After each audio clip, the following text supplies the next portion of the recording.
Bienvenidos al ciclo de conferencias de las Jornadas de Música Contemporánea CCMC 2020. Ha sido un esfuerzo conjunto de meses para que podamos tener esta experiencia. Este evento es apoyado por el Ministerio de Cultura, Programa Nacional de Concertación Cultural. Queremos agradecer a nuestros demás colaboradores, UN Radio, la Pontificia Universidad Javeriana, la Universidad de los Andes, la Facultad de Artes ASAP de la Universidad Distrital y el Teatro Libélula Dorada. Esto definitivamente no sería posible sin ustedes. Es por eso que los invitamos a llenar la encuesta que aparece al final de esta presentación para seguir mejorando nuestros eventos. Muchas gracias.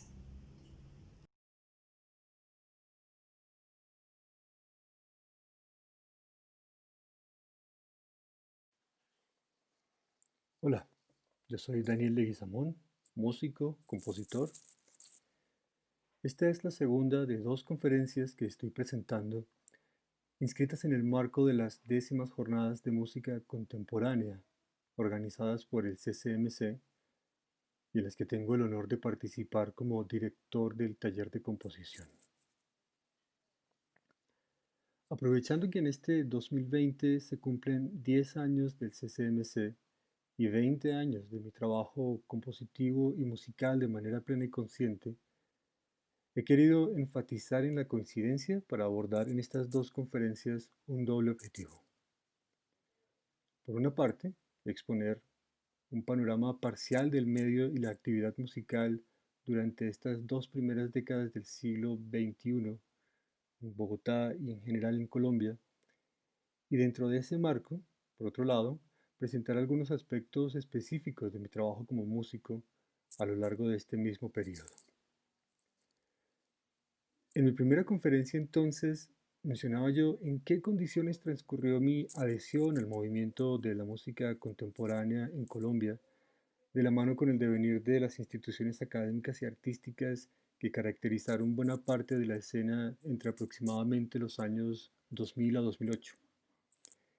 Y dentro de este marco les compartía yo lo que reconozco como una faceta de mi trabajo compositivo concentrado en lo que he llamado un tipo de creaciones cerradas, ampliamente determinadas a través de la partitura.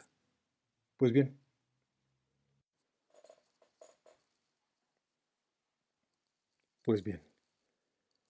en esta segunda conferencia quiero proponerles que finalicemos este recorrido tanto respecto al panorama parcial del medio musical en Bogotá y en Colombia del que hago parte, a partir del que considero yo es el paradigmático año de 2008, como en relación con mi trabajo como músico, y desde luego con todas las facetas que este término implica, alrededor de esas mismas preocupaciones ya compartidas con ustedes respecto a la estructura, la forma, el contenido, la notación y la idea misma de música como espacio de encuentro,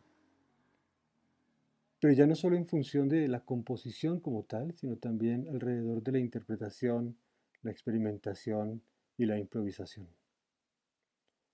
Comencemos.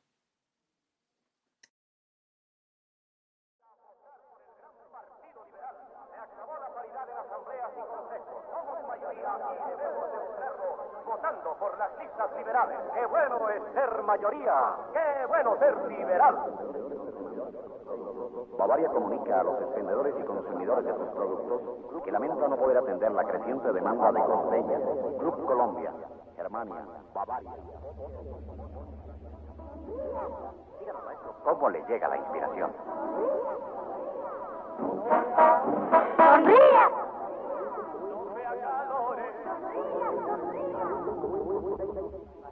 Hombre, a mí como buen costeño, la inspiración siempre me llega con costeño. Fórmula de sonora.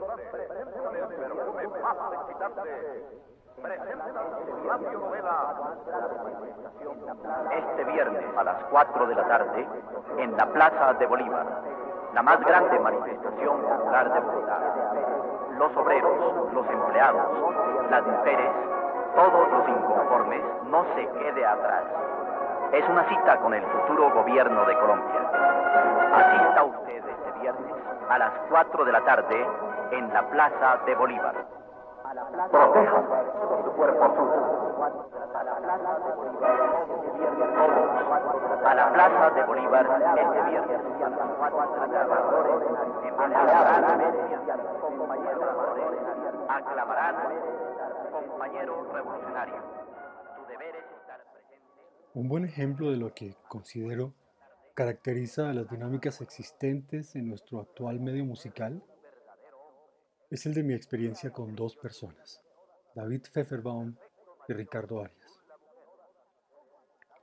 A David Pfefferbaum, como miembro de esa generación pionera de la música electroacústica en nuestro medio, lo conocía yo solo a través del famoso disco 33 años de música electroacústica en Colombia, y por su valiosa labor en relación con la creación del Centro de Documentación Musical hacia la década de los 70. Por fortuna, a lo largo de los últimos años he tenido el privilegio de conocerlo personalmente, presentando incluso parte de su música en concierto. Este trabajo, Mundo Feliz, resultó ser una obra que no se había estrenado, habiendo sido concebida como la parte sonora de un proyecto interdisciplinario que nunca se cristalizó y para el cual se sumó luego el trabajo de Santiago Acero, quien aportó el elemento visual con el que se presentó la obra finalmente en 2016. 30 años después de su realización, esta obra podía finalmente interpelarnos, desde luego con distancias, abriendo un diálogo dilatado en el tiempo, transversal incluso, pero diálogo al fin y al cabo. Por su parte, a Ricardo Arias lo conocí directamente a través de nuestros encuentros en distintos espacios de conciertos, tocando o escuchando, en algún punto alrededor de 2008, creo. Su presencia fue emergiendo y con él mi encuentro con un miembro de esa segunda generación, después de la de Pfefferbaum, que retomó el medio electrónico y la experimentación ya a finales de los 80s y plenamente durante la década de los 90s, junto con Mauricio Bejarano, Juan Reyes, Roberto García y otras personas.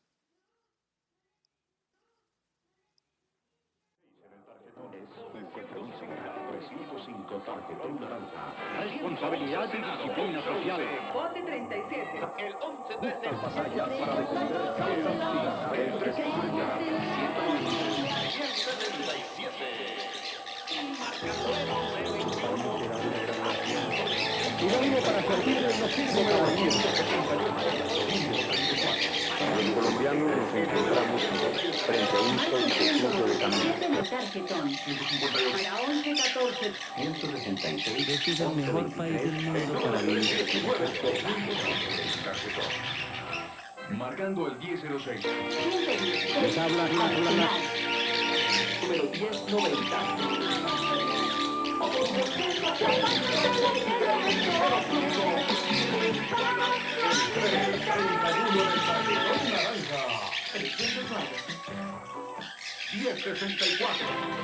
Se están robando a Colombia. 271 en el tarjetón. Grábeselo. Para el Senado, Ricardo Arias.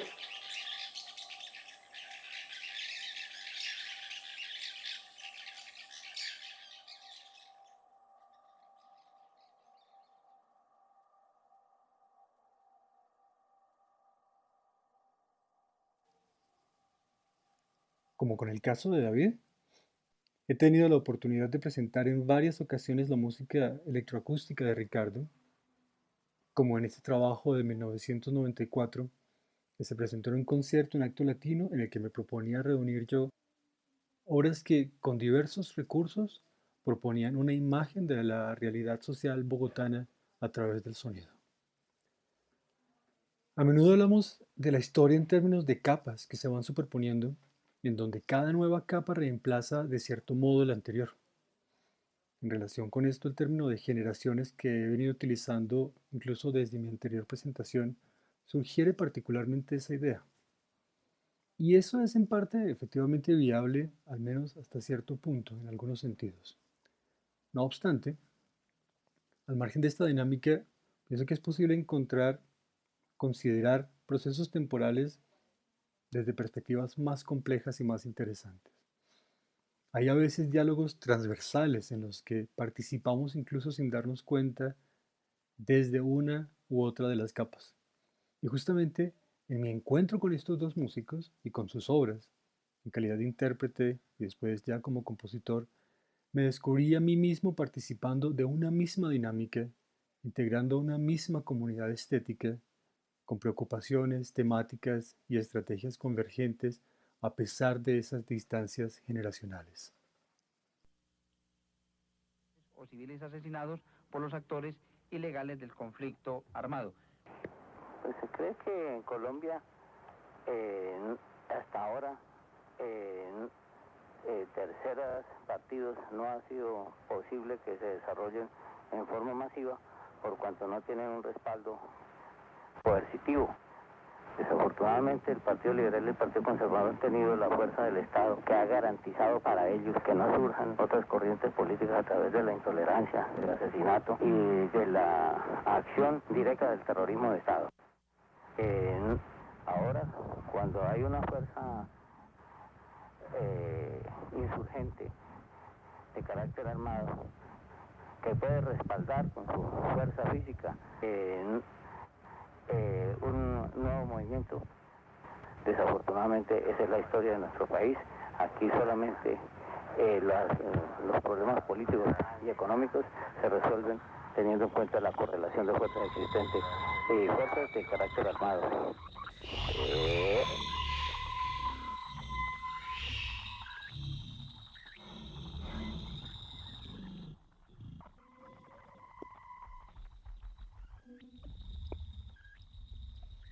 David, Ricardo y yo veníamos dialogando a través de nuestras obras y nuestras actividades aún años antes de reunirnos a hablar los tres por primera vez. Y digo que es un buen ejemplo de lo que considero las dinámicas actuales alrededor de nuestro medio porque, más allá del ámbito académico o institucional en otros sentidos, los tres hemos tenido oportunidad de conocernos mientras nos escuchamos atentamente en los espacios de carácter más, digamos, artístico. Porque efectivamente existe una diversidad de lugares numerosa y variada por medio de la cual podemos concurrir y en la que a su vez podemos participar para seguir profundizando en estos encuentros y hallazgos. En nuestro caso, eso se ha venido cristalizando finalmente en el proyecto de improvisación libre con medios electrónicos que hemos denominado Las Monjas, activo desde finales de 2019. Ya tendremos oportunidad de hablar de Las Monjas un poco más adelante, pero antes quiero, sin embargo, elaborar un poco más esta idea de lo que veo en la dinámica actual de la música contemporánea en Bogotá y parte de Colombia. Así como con David y con Ricardo, la cantidad de cruces, encuentros y hallazgos que se han venido presentando en los últimos años es realmente abundante. Posiblemente fruto de esa peculiaridad extraña de existir en Bogotá al menos una decena de espacios de formación musical universitaria y del número creciente, al menos por un tiempo, de estudiantes que por estos espacios pasaron a lo largo de los 90 y de la primera década del siglo XXI. Los últimos años no han sido más que una constante multiplicación de personas con trayectorias a veces bien distintas.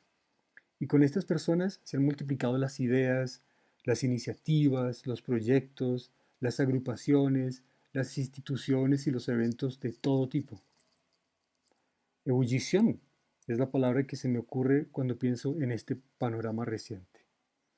Y si me preguntan, pienso que un buen ejemplo de mucha de esta dinámica está firmemente representada en el surgimiento de un proyecto crucial que, si bien no es el único, sí da perfecta cuenta de todo este proceso. Me refiero, por supuesto, a Matic Matic.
2008 fue un año determinante para la música contemporánea, con medios electrónicos y experimental, así como para el jazz y una extensa lista de puntos intermedios en Bogotá, cuando luego de cerrar el espacio del Colón Electrónico y habiendo tenido lugar la última versión del Festival Internacional de Música Contemporánea, se abrió Matic Matic, que resultó ser un espacio, como digo, fundamental para la consolidación de una movida vital con un efecto difícilmente comparable a ninguna institución en el país por la cantidad y tipo de actividades que ha acogido y por su permanencia.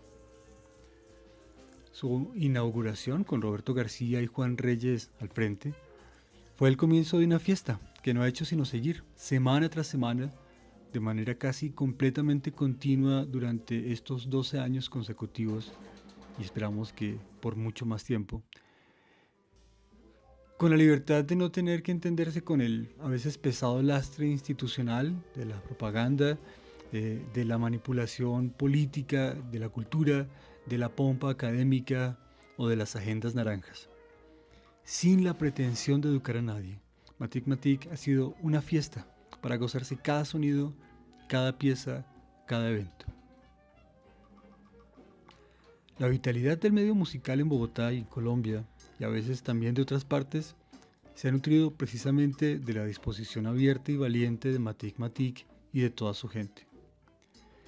En ese espacio han nacido varias decenas de agrupaciones de distintos tipos de músicas, toda clase de iniciativas y proyectos enfocados en la divulgación, en la experimentación, en el encuentro y por supuesto iniciativas como Las Monjas precisamente.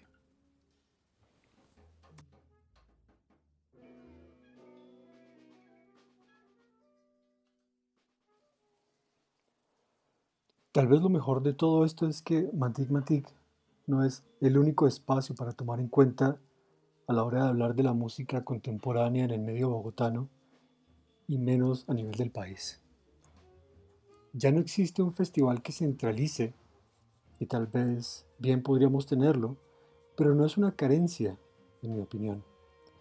Hemos encontrado como sociedad una manera de ir articulando nuestras iniciativas, desde luego con enormes dificultades y mucho esfuerzo, y de ampliar nuestras redes hacia otras comunidades, en otras ciudades y países, a través de esta abundancia.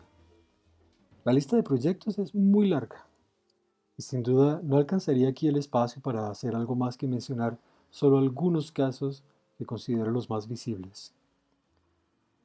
Proyectos de agremiación, de gestión editorial y de programación artística surgidos a lo largo de este periodo provienen no solo de Bogotá, sino también de ciudades como Medellín, Cali, Bucaramanga, Barranquilla, por mencionar tan solo algunos casos.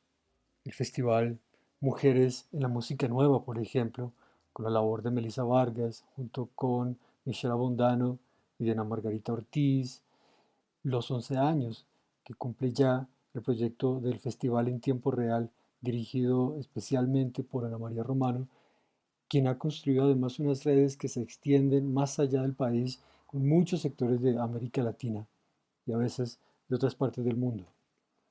El Festival de Improvisación Libre, dirigido por Santiago Botero, El Marrano no se vende, que ha sido desde luego una ventana muy grande para este tipo de práctica musical en nuestro medio. El trabajo fundamentalmente de Camilo Rojas, articulado con la Universidad Nacional de Colombia en Bogotá, de Transversal Sonora, el proyecto dirigido especialmente por Manje Valencia, del Festival Distritofónico, que ha tenido realmente unos logros bien interesantes, el proyecto del Teatro Acto Latino, con su festival de Todo un Toque, que ya va por la 11ª versión, o incluso experiencias más recientes como el proyecto de Spectra, el Festival de Música Electroacústica de orden internacional, dirigido sobre todo por Jorge Gregorio García desde la Universidad de los Andes. Y a estos proyectos, a estas iniciativas, habría que sumarle precisamente los espacios de programación artística que han venido no solamente alojando ocasionalmente diversas iniciativas, sino también convirtiéndose a veces en promotores ellos mismos de la música contemporánea. y de nuevo la lista es también numerosa. Aquí convergen, por ejemplo, espacios universitarios que desde sus mismas sedes se han venido convirtiendo en agentes importantes de la actividad artística en sus respectivos entornos, no solamente dirigida a sus estudiantes, profesores y empleados, sino también a la comunidad en general. Tenemos espacios institucionales de carácter público que igualmente han tomado conciencia de su papel de ser puntos de encuentro de intereses amplios y no sesgados, y, por supuesto, una gran cantidad de iniciativas de carácter privado que también han asumido un rol más allá de la explotación comercial del entretenimiento con respecto a la cultura. Sin embargo, desde luego, de todos ellos, yo personalmente puedo dar cuenta sobre todo de una iniciativa en especial, correspondiente, por supuesto, al Círculo Colombiano de Música Contemporánea. Constituido en 2010, el CCMC ha sido para muchos de los involucrados en su gestión y funcionamiento el espacio a través del cual canalizar y materializar una cierta manera de vivir en sociedad. No pienso que haga falta decir mucho más acerca del CCMC, tomando en cuenta que ya dentro del ciclo de conferencias de estas jornadas, Beatriz Elena Martínez se encargó de presentar un amplio recorrido alrededor del proyecto en relación a todos los conciertos, los proyectos académicos, los espacios de visibilización, de difusión y de fomento que hemos venido trabajando a lo largo de estos 10 años. Por supuesto, están muy invitados a ver la conferencia. Pero sí me voy a respaldar en la experiencia del proyecto para cerrar este panorama. Como parte del Observatorio de Música Contemporánea, que creamos como una de las líneas de acción del Círculo, tuvimos oportunidad en el año 2012 de levantar una base de datos con la mayor cantidad de información posible acerca de eventos artísticos, editoriales y académicos públicos que estuvieran parcial o totalmente relacionados con música contemporánea en todo el país. Para ese año de 2011 podemos encontrar información de al menos 236 eventos en total, 199 de ellos de carácter artístico y de los cuales 50, por cierto, tuvieron lugar en Matic Matic. No estaban para ese momento activos muchos de los proyectos que hemos venido mencionando, con lo que podemos afirmar con confianza que este número no solo ha venido creciendo, sino que ha estado también ampliando el rango de ciudades, espacios, iniciativas y personas involucradas. Con estos datos, con este panorama,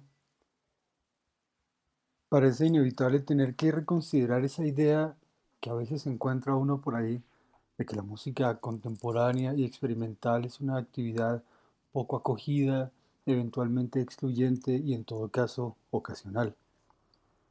Desde 2011 sigo preguntándome por qué se reitera esa idea una y otra vez, qué piensan por ejemplo los docentes, qué piensan los periodistas que la repiten, cuando su responsabilidad justamente es conectar a sus estudiantes, a sus lectores, a sus oyentes, con este mundo en que vivimos todos.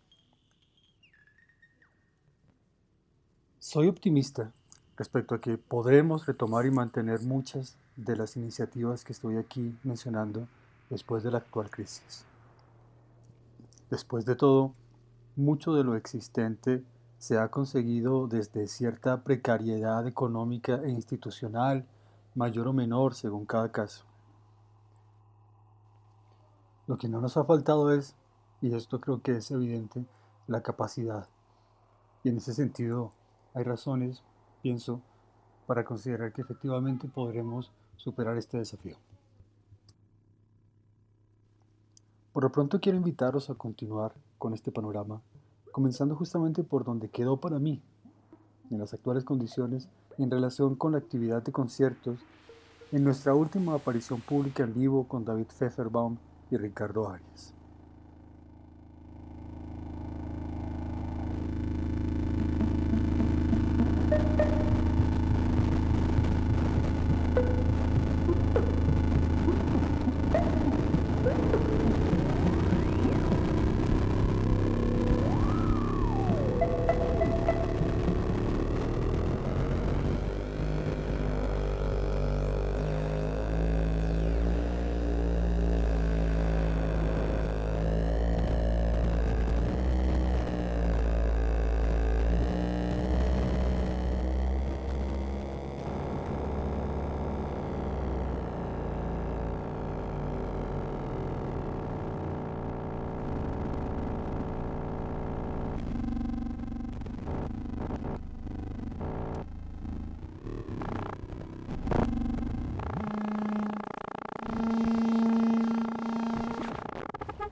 Al hablar de mi trabajo como compositor, como recordarán, tenía pendiente abordar una parte caracterizada por lo que eventualmente se han venido denominando esquemas, y que suponen propuestas abiertas, con algunas ideas muy concretas alrededor de las cuales trabajar, pero que admiten diversas clases de posibilidades y aportes en su realización, en su materialización sonora final.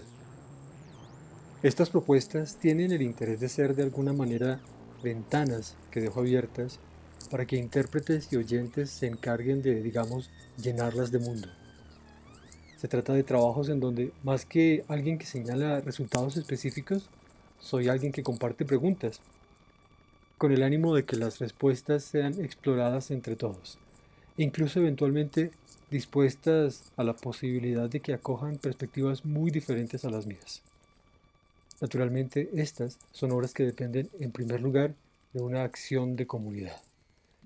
Y esta acción de comunidad no está presente únicamente en obras de este tipo, sino ya desde el principio en un tipo de creación inmediata que es la improvisación libre. De ahí que antes de hablar de los esquemas, sea importante para mí comentar precisamente mi experiencia alrededor de la improvisación y parte de los intereses que me han estado movilizando a través de ella.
Yo he estado explorando la improvisación libre desde mi época como estudiante.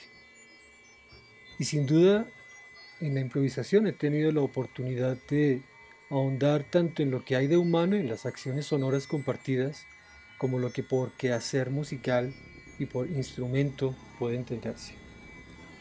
En mi caso particular, eso se materializó fundamentalmente con mi trabajo junto con 3x3 alrededor de una guitarra con una afinación microoctonal, a menudo amplificada, con la que he venido trabajando desde entonces y por los últimos 12 o 13 años aproximadamente. Tanto a través de la experiencia de 3x3 junto con Daniel Prieto y Rodrigo Restrepo, y más tarde con Violeta Cruz, como respecto a muchos otros tipos de encuentros ocasionales o regulares, esta idea de encuentro y exploración ha sido predominante. En este sentido, he cultivado una cierta promiscuidad sonora, aunque lejos de la de personajes como Ricardo Arias o Santiago Botero, que me ha llevado al encuentro con músicos como Juan Camilo Vázquez, Jürgen Echeverry y Rafael Llanos, en proyectos como el del Ensamble Click, Beatriz Elena Martínez, Rodolfo Acosta, Eduardo Caicedo, y el mismo Jürgen de nuevo, en casos como el de Seji La Banda, o encuentros fortuitos con Jorge Sepúlveda, Pacho Dávila, Ricardo Gallo, y sobre todo con una cantidad muy numerosa de músicos dentro de ese proyecto amplio y congregador que es la Bogotá Orquesta de Improvisadores.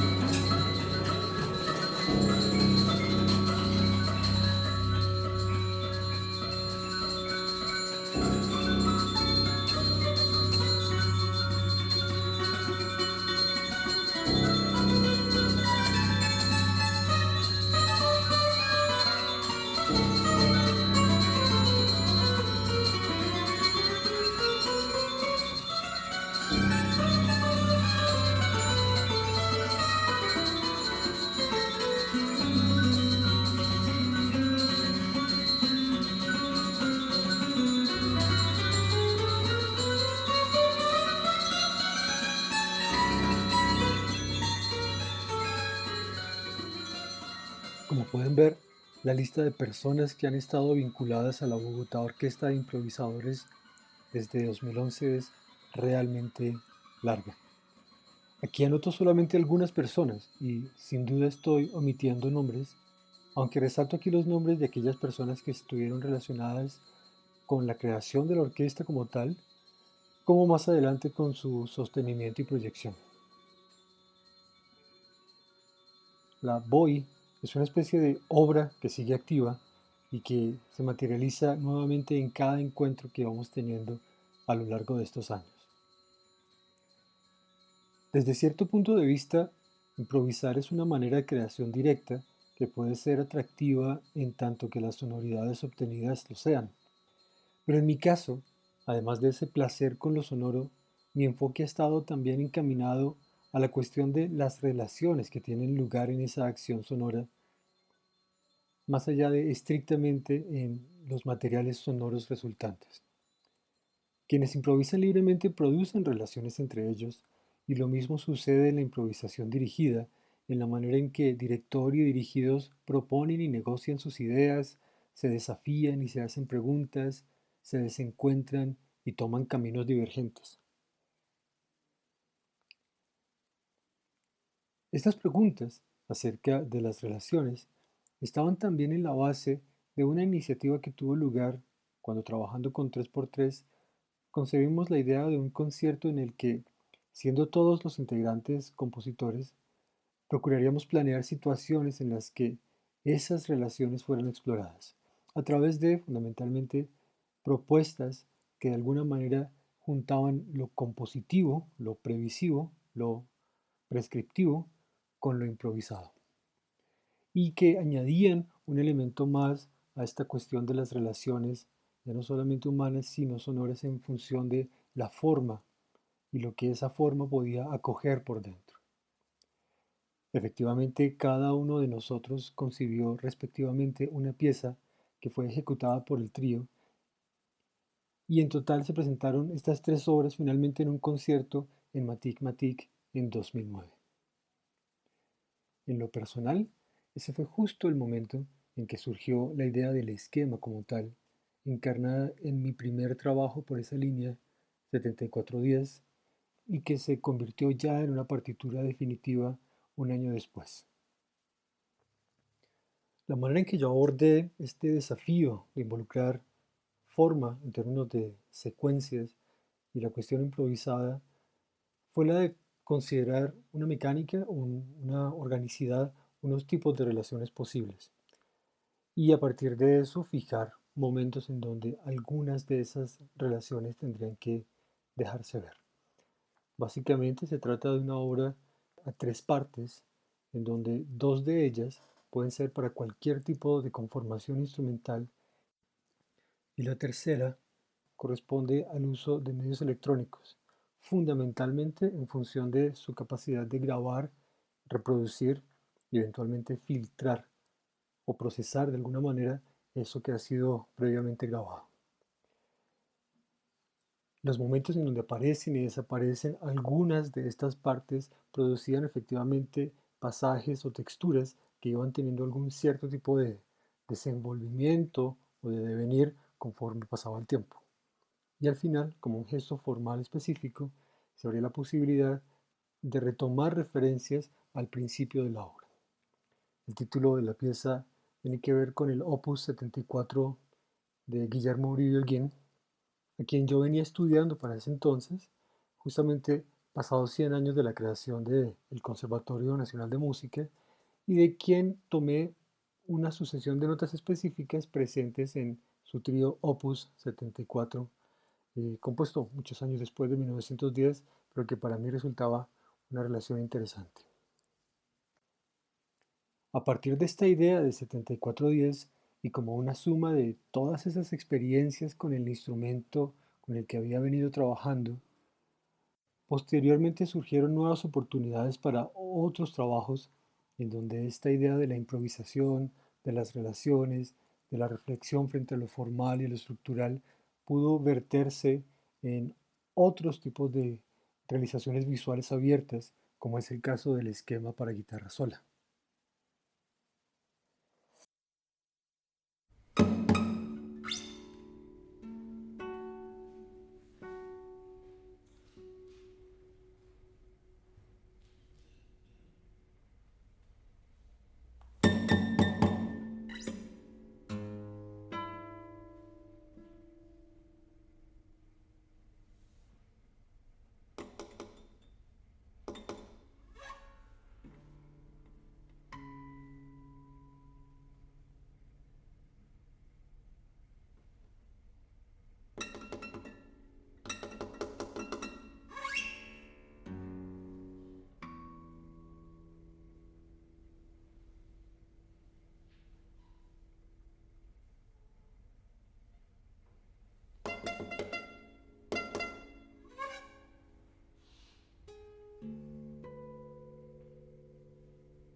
El esquema para guitarra fue encargado por Jürgen Echeverry, quien estrenó la pieza en 2011 dentro del ciclo de solistas que estaba programando ese año Matic Matic. Sin embargo, en esta oportunidad me animo a compartirles una versión preparada por Fernando Britos, guitarrista uruguayo, quien la presentó precisamente allá en uno de los conciertos habituales del admirable Núcleo de Música Nueva de Montevideo en 2017. En el esquema para guitarra lo que está presente es la posibilidad de especificar las maneras en que se produce el sonido, pero no el tipo de sonido resultante. Y por otra parte, se sugieren posibles órdenes, posibles secuencias, si leer de arriba para abajo, de izquierda a derecha, etc. De tal manera que, como intérpretes, tenemos la necesidad de resolver la sucesión en función de la pregunta sobre la forma. ¿Qué caminos me llevan a dónde? Y de qué manera estos caminos pueden resultar interesantes no solamente por su destino, sino por su trayecto. Para el 2011 yo ya tenía plena conciencia de que había encontrado una manera de seguir reflexionando alrededor de estas mismas consideraciones que compartía yo en mi anterior conferencia respecto a lo que la música podría significar, de quién dependen esos significados y la manera en que ella misma puede constituirse en un espacio de encuentro. Y entiendo experiencias como las de 7410 y este esquema para guitarra, así como las de posteriores casos como el de los esquemas para instrumentos indeterminados, como un modo de explorar estas convergencias entre sonido, significado y encuentros humanos en un sentido que considero satisfactorio y estimulante. Sigo actualmente, tanto como en el caso de la escritura de piezas más cerradas como en el caso de la improvisación de distintos tipos, interesado en seguir trabajando también dentro de esta idea de esquemas. La amplia maleabilidad que este tipo de situaciones de procesos plantea es apasionante y me ha servido incluso para abrir los espacios de reflexión ya no solo frente a estos temas recurrentes, sino también respecto a otros, en donde lo sonoro se cruza con lo visual, lo espacial, lo corporal. También en 2011, e igualmente dentro de las posibilidades brindadas por el ciclo de solistas ya mencionado, escribí otro esquema titulado N, para solista y video, en cuya versión de estreno trabajé de la mano con Benjamin Calais en una realización que involucraba, por supuesto, la guitarra microtonal amplificada y un trabajo de video en 3 canales.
La obra consiste en la superposición de 5 capas de intervenciones que suceden simultáneamente, 4 de las cuales se presentan en video y una en escena.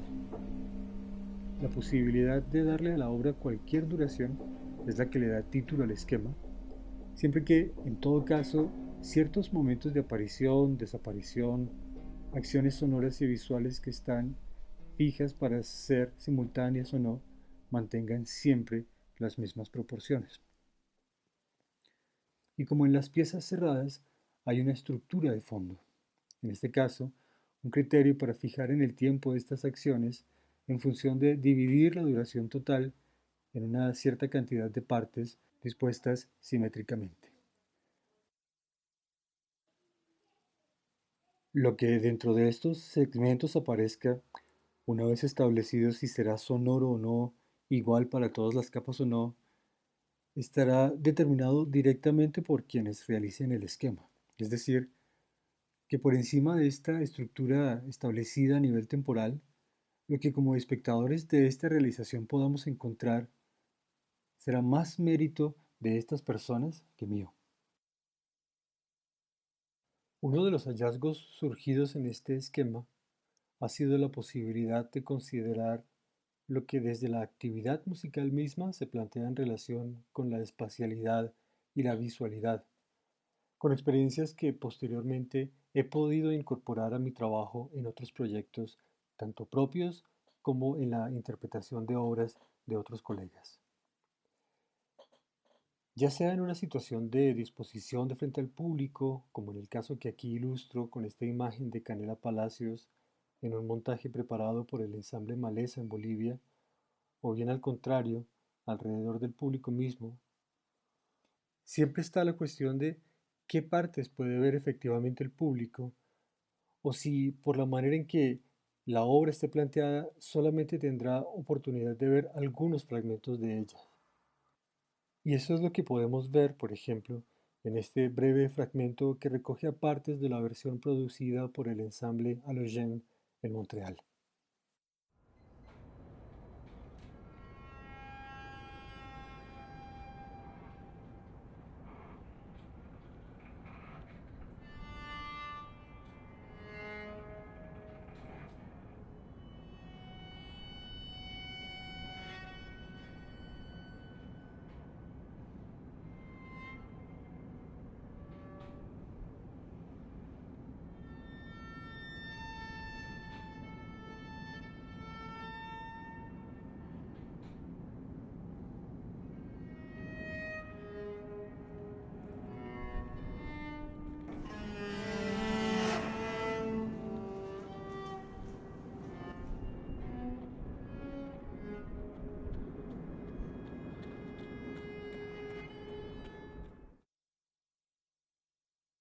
Una situación muy cercana al ADN es la que tuve oportunidad de explorar posteriormente en el esquema para sonido y movimiento, escrito originalmente para Beatriz Elena Martínez, quien lo estrenó en 2014 en México.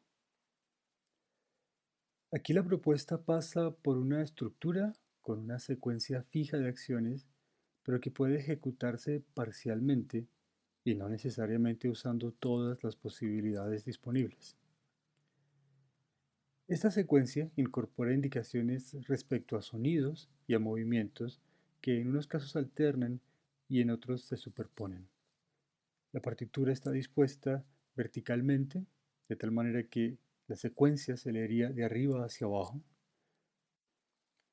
La información acerca de los sonidos está en los trigramas a los lados externos de esa línea vertical, mientras que la información acerca de los movimientos está inmediatamente alrededor del eje central.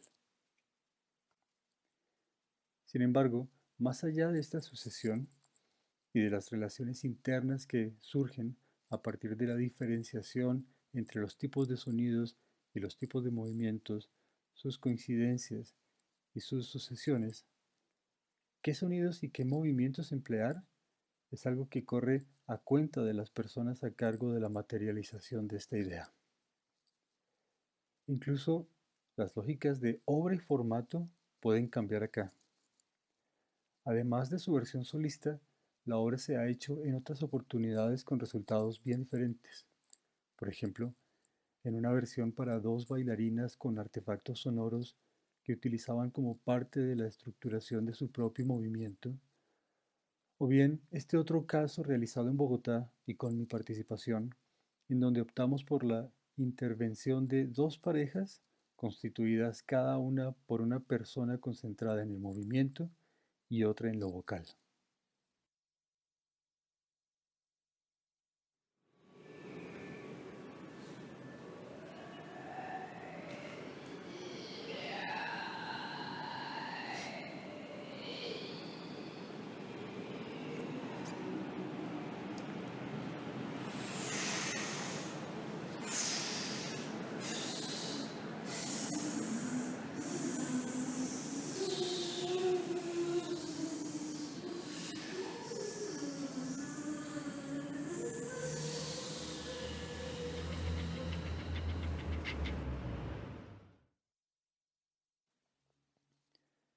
y hay incluso una realización del esquema en forma de videoinstalación, de la cual me animo también a compartirles un breve fragmento.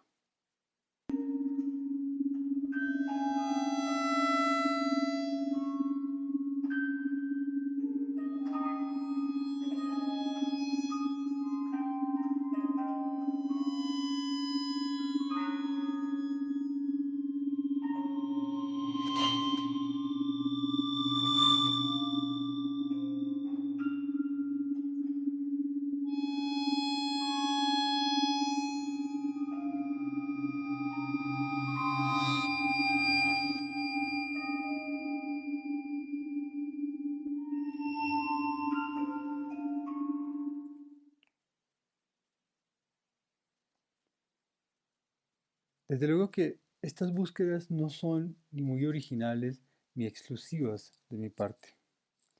Lo interesante para mí en estos esquemas no es la originalidad, sino que estas acciones de comunidad, que son el hacer música, pueden llegar a ser significativas, que lo que ponemos en las obras sea capaz de interpelarnos siendo pertinente a nosotros mismos.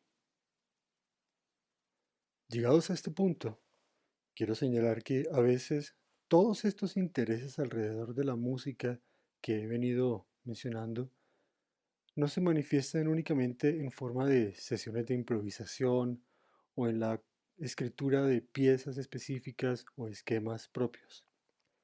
Muy a menudo y de manera creciente a lo largo de los últimos años, siempre como parte de ese diálogo intenso entre las personas vinculadas a esta comunidad estética que todos integramos, ha sido no la composición, sino la interpretación de las obras y propuestas de otros colegas la que me ha permitido continuar en estas exploraciones. Similar al caso que mencionaba al comienzo de esta conferencia, con las obras electroacústicas que de alguna manera nos ponían a dialogar a David Pfefferbaum, a Ricardo Arias y a mí, he encontrado coincidencias similares entre mis intereses y el de muchos compañeros de nuestro medio. Con Laura Cubides creamos a finales de 2014 el ensamble UL, música mixta, para flauta y medios electrónicos, al que por un tiempo se sumó también la artista visual Samantha García. Con ellas, buena parte de nuestro trabajo ha estado vinculado precisamente al acercamiento a esas propuestas, al trabajo con distintos tipos de situaciones, con sonido, desde luego, pero también alrededor del video, de la espacialidad. Sin duda, el quehacer musical no existe solo en sonar, sino en escuchar, en invitar y dejarse invitar. Y desde esta perspectiva, el trabajo con Laura, fundamentalmente, a lo largo de estos años, ha sido precisamente una gran oportunidad para dejarme invitar, para dejarme seducir por las ideas de los demás. El trabajo en obras como Sati de Rafael Llanos o Laura y yo, escrita también para el ensamble por la compositora boliviana Canela Palacios, dan cuenta precisamente de esa perspectiva.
En Satí, por ejemplo, Rafael ya nos plantea una situación en la que espacio y timbre van de la mano y que se va revelando conforme va pasando la obra, de tal manera que desde el centro se trabaja con la flauta en unas condiciones tradicionales, digamos normales en cuanto al sonido, y se va transformando eso conforme Laura en este caso se va desplazando cada vez más hacia los bordes exteriores de esta distribución de atriles que tiene establecida la partitura. Una vez más, este interés de lo espacial, la cuestión de la libertad formal, fruto de esa relativa libertad de los desplazamientos planteados por la partitura, se relaciona con estas mismas búsquedas que yo he estado planteando también, desde luego, para mis obras. Y por otros caminos encuentra uno coincidencias similares.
Otro proyecto alrededor del cual he venido trabajando más recientemente es el del espacio laboratorio Doble Cero Carnicero, dentro del cual he venido trabajando sobre todo conjuntamente con la multifacética Ana María Ruiz, y que se inauguró especialmente con una obra del compositor colombiano Roberto García, Mazacote. La obra, planteada en una partitura textual, propone la participación de cualquier tipo y cantidad de intérpretes reunidos en la ejecución de un solo sonido, que pueden también desenvolverse espacial y tímbricamente, fluctuar alrededor de la altura, etc. Una vez más, estos diálogos surgen. Desde luego habrá un sesgo con respecto a cuáles son las miradas o los énfasis y las perspectivas que más me interesa a mí profundizar. Pero sin duda hay algo que queda sobre la base de mucho de este trabajo y en lo cual me parece muy importante insistir. La idea de una comunidad, finalmente. Y una comunidad dentro de la cual me siento verdaderamente satisfecho de participar. No concibo estas perspectivas de la interpretación que he estado vinculando para este cierre de la conferencia como cosas aparte de lo que he estado mencionando también alrededor de la composición. Así como tampoco entiendo que labores como la gestión o la docencia sean de hecho diferentes. En el fondo se trata siempre de crear. Crear es propiciar, no necesariamente enunciar ni dictar. En el ámbito de lo sonoro hay diversas maneras de propiciar situaciones acústicas. Una de ellas, pero no la única, corresponde a aquello que usualmente identificamos como composición musical. Otras pasan por la improvisación, otras por la interpretación. Y en general estas son solo algunas de las categorías disponibles. Unos modos en los que finalmente cada uno de nosotros va desplegando su creatividad. En mi caso personal, la manera en que más me interesa entender el acto creativo es en términos de propiciar encuentros, a veces alrededor de la música, a veces a través de la música. Pero estos modos en realidad no se limitan a lo que identificamos usualmente con lo artístico. Es más, necesitamos que no se limiten a ello. También en un sentido más amplio, la educación, la gestión cultural y aún la acción política deberían ser fundamentalmente actos creativos. Pienso que si a través de la música podemos asegurarnos de que esa actitud se asuma como una necesidad en todos los frentes de la vida personal y social, vamos por mejor camino. Una vez más, quiero agradecer a todos mis colegas del Círculo Colombiano de Música Contemporánea por la confianza y desde luego a todos los que están viendo este material por su atención. Espero que las discusiones y las ideas que haya expuesto aquí hayan sido de su interés. Hasta la próxima.